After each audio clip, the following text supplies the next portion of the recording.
And your daddy isn't going to live with us anymore. Why not?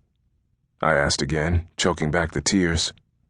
I just could not accept the strange finality of my mother's words. I love my dad. He loves you too, Benny. But he has to go away. For good.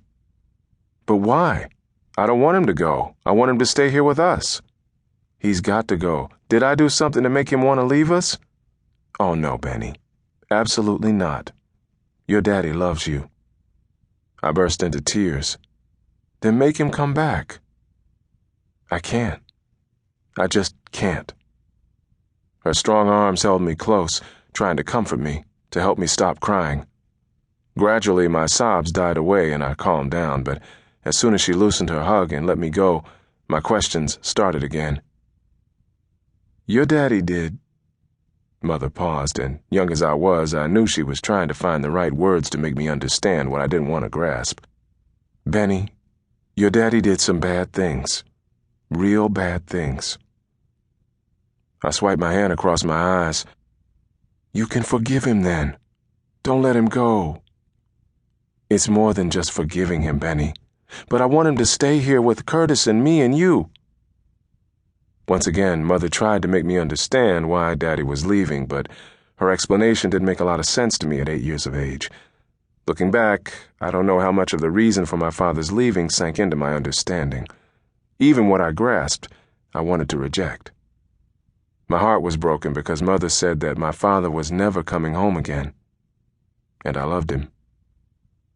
Dad was affectionate.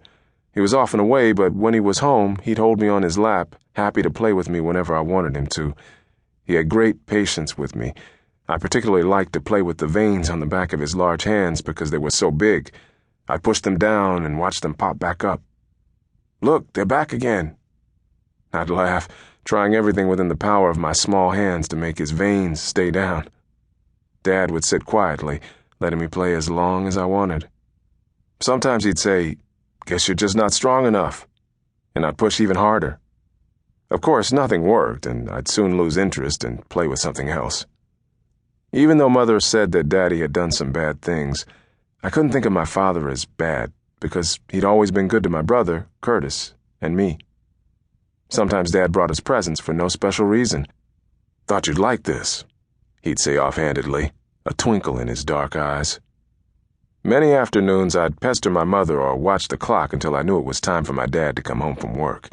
Then I'd rush outside to wait for him. I'd watch until I saw him walking down our alley. "Daddy, Daddy!" I'd yell, running to meet him. He would scoop me into his arms and carry me into the house. That stopped in 1959 when I was 8 years old, and Daddy left home for good.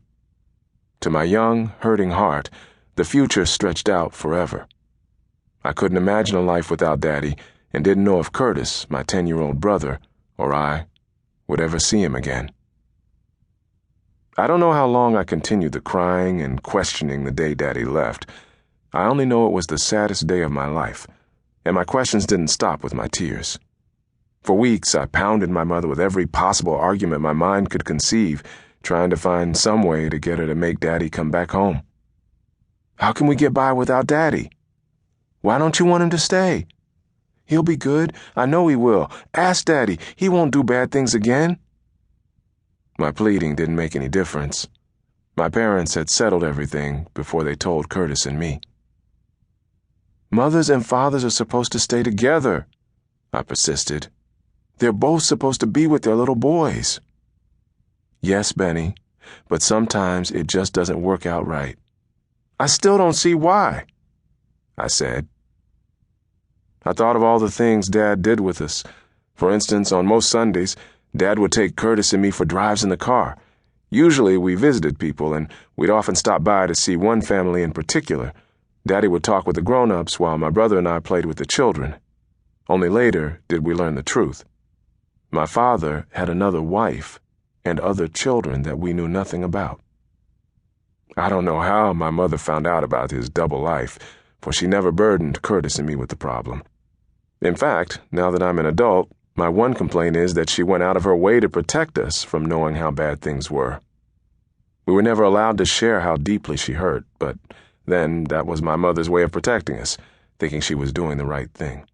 And many years later, I finally understood.